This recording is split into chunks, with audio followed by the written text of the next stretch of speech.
Dumping historic levels of rain in Texas. Plus, more homes are being evacuated near Seeley Lake tonight. And this week's forecast could spell trouble for a fire burning in Glacier National Park. Powered by the Montana Television Network. This is the 10 o'clock news on KAJ, Montana's news leader. Good evening, I'm Ariana Lake. At least 2 people have died in the devastating floods on the Texas coast from Harvey, but officials are concerned that number could dramatically rise. Rescues have been going on all day long, but there's more need than help available. CBS News correspondent Meg Oliver has the latest on the storm from Houston. This was just one of more than 1,500 air rescues across the Houston area as the water keeps rising.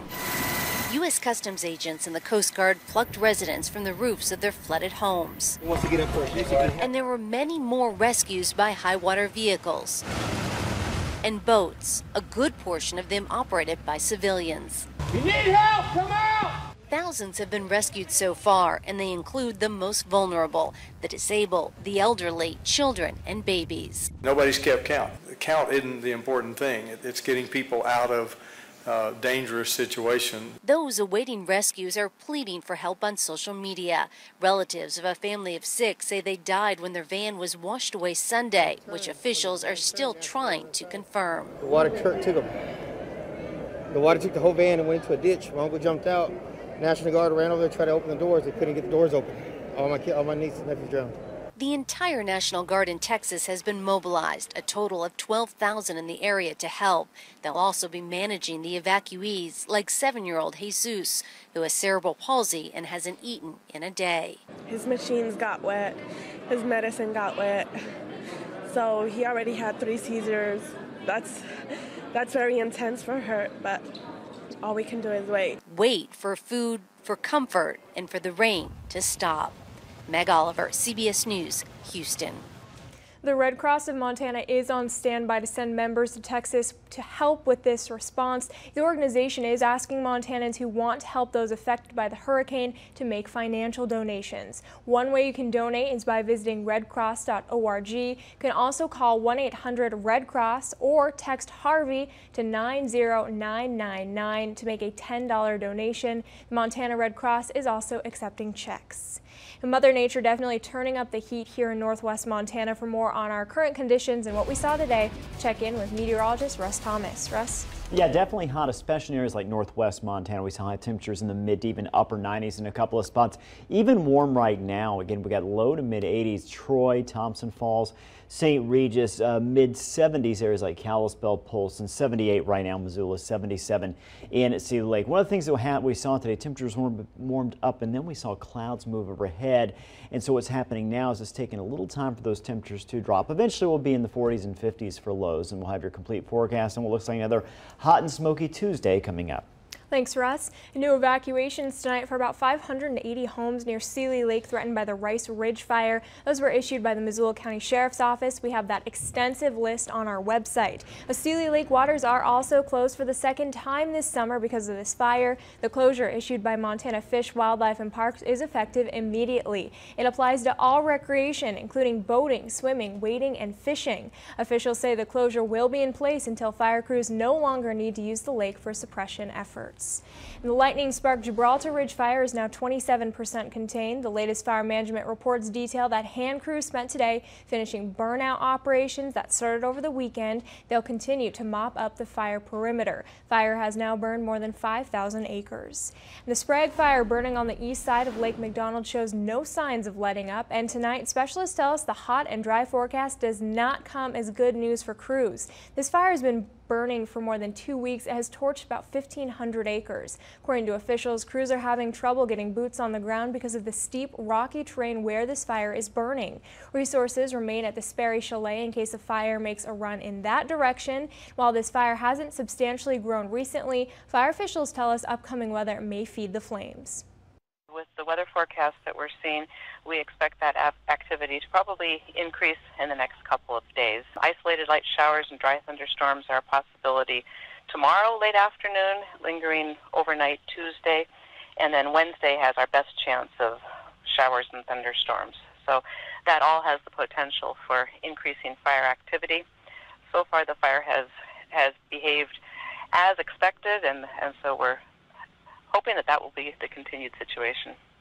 Most of the park is unaffected by this fire, but there are some trail closures because of it. Those are posted on the website for Glacier National Park.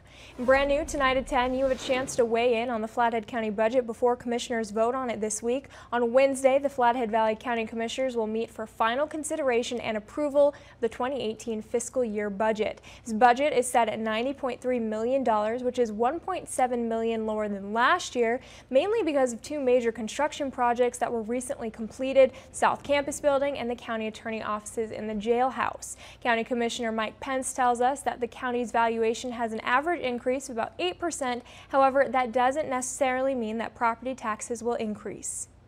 So the average taxpayer is not going to see a very large increase. It'd probably be more, in that 1%. Now, if their valuations didn't increase, they could actually see a reduction in their property taxes. But we don't know exactly what happened to every individual valuation, so I can't today say, the average taxpayer is going to see X, Y, or Z. It just depends on what their valuation was determined by the Department of Revenue.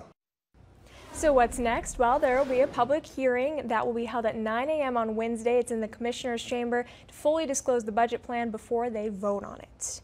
In other local news, another Northwest Montana Fair has come and gone, and now organizers are looking ahead to next year's event and a few updates planned before next summer. MTN's Nicole Miller has more on this year's economic impact from the fair and what's next for the fairgrounds.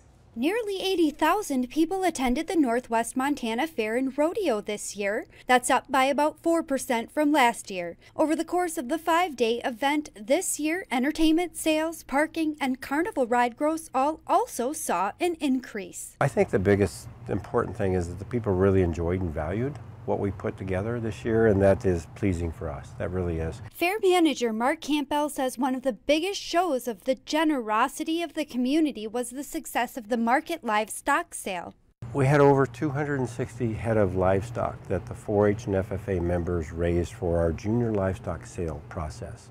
And within that, it's an education that starts, 4 to 6 months before fair ever gets here. The livestock sale saw an increase of more than $138,000 in revenue this year. And while it was quiet on the grounds today, you might not think much is going on. Campbell says planning for next year's fair is already underway.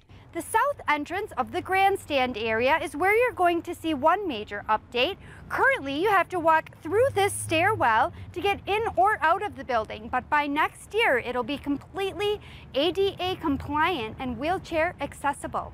And the bathrooms will also see an update by next year. The current bathrooms are 57 years old and they're not up to standards. Campbell says it's all part of the mission of the fair. To provide a safe, secure, current set of facilities for the people to come and gather, to learn, to do commerce, and to socialize.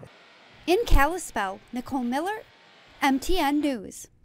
Construction on the projects will begin early next week and run through the end of December. The fair next year is set for August 15th through the 19th. In other state news tonight, the University of Montana Faculty Union says the school is violating its own policy by telling 40 lecturers they might not be rehired. The union tells MTN's Eric Clements the decision to cut short year-long contracts is changing an agreed-upon policy.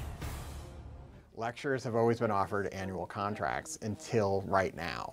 And so they've changed the rules of the road for these folks suddenly, without any notice, and thrown really their whole lives, and frankly, all of the departments that they serve and the students that take their classes, up in the air. That's the root of the problem in the eyes of the University Faculty Association, a faculty union at the University of Montana. They argue that when UM's administration informed a number of lecturers that they may not be retained after 2017's fall semester, administrators violated school policy. Policy that UFA spokesperson Lee Banville says was re-embraced and reaffirmed by the university just a couple months ago. This prompted the UFA to file a formal grievance, saying that basically the University of Montana violated their agreement by changing this contract from being a year to a semester, and then by not really giving them a semester's notice because they did this on the eve of the semester. Banville says the grievance aims to hold administrators to their commitments. What we've asked for is to give these people their annual contract and basically reinstate lecturers that were on the books to teach for a full year.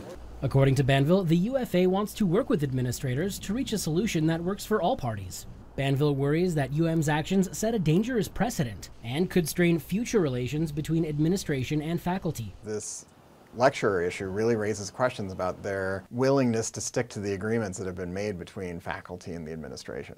In Missoula, Eric Clements, MTN News.